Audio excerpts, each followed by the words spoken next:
Okay, तो hello everyone, good morning. तो last class में हमने डाटिव के बारे में देखा था। हमने कुछ प्रेपोजिशंस देखी थी।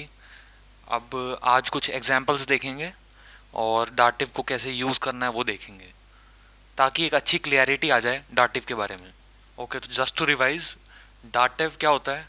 It is the indirect object. Accusative क्या होता था? It is direct object. And nominative क्या होता है? It is direct subject. Dative को हम यूज़ कब करेंगे? जब किसी सेंटेंस में पोजीशन होगी, और अगर किसी सेंटेंस में मूवमेंट शो हो रही है तो वहाँ पर हम यूज़ करेंगे आकुजाटिव। अच्छा, इसका एक ही रूल है। तो ये रूल है, डाटिव कम्स बिफोर आकुजाटिव। अगर किसी सेंटेंस में आकुजाटिव और डाटिव दोनों हैं तो उस केस में डाटिव को हम पहले प्लेस करेंगे ट्रांसलेशन में, उसके बाद आकुजाटिव को प्लेस करेंगे। इसके कुछ एग्जाम्पल्स देख लेते हैं। ओके, तो first example is I am buying a pen with my brother. तो आई सब्जेक्ट है, a pen, it is the direct object, so it is accusative. With my brother, तो यहाँ पर हमें पोजीशन बताई जा रही है, सो इट इज डाटिव। दूसरा तरीका एक और है जानने का कि ये डाटिव है। यहाँ पर विद आया हुआ है। विद एक प्रेपोजिशन है जिसके लिए हमने दो वर्ड्स देखे थे, मिट और बाई। तो इसका ट्रांसलेशन होगा इश काउफ मिट माइनम ब्रूडर। पेन एक मैस्कुलिन वर्ड है, तो यहाँ पर आएगा इश काउफा मिट माइनम ब्रूडर आइनन कूली। आपने देखा कि आकुजाटिव को हमने पहले प्लेस किया, उसके बाद हमने डाटिव को प्लेस किया। एक और एग्जाम्पल देख लेते हैं। So the second example is he is writing a letter in my copy. So naturally he is writing, movement हो रही है, तो this is accusative. In my copy, तो यहाँ पर हमें पोजिशन बताई गई है, so this is naturally dative. Dative को हम पहले प्लेस करेंगे।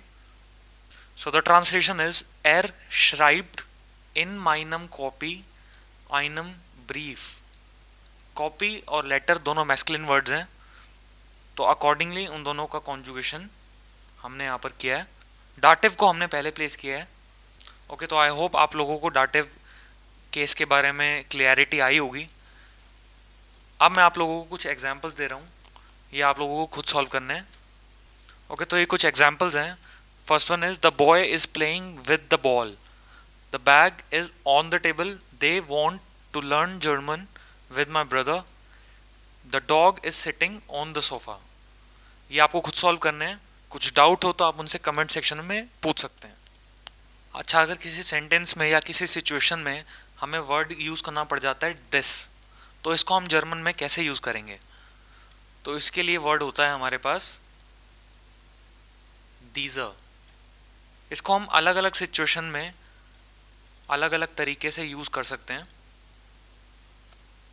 तो नॉमिनेटिव के केस में जैसे कि हमने देखा था, देर दास दी दी होता है।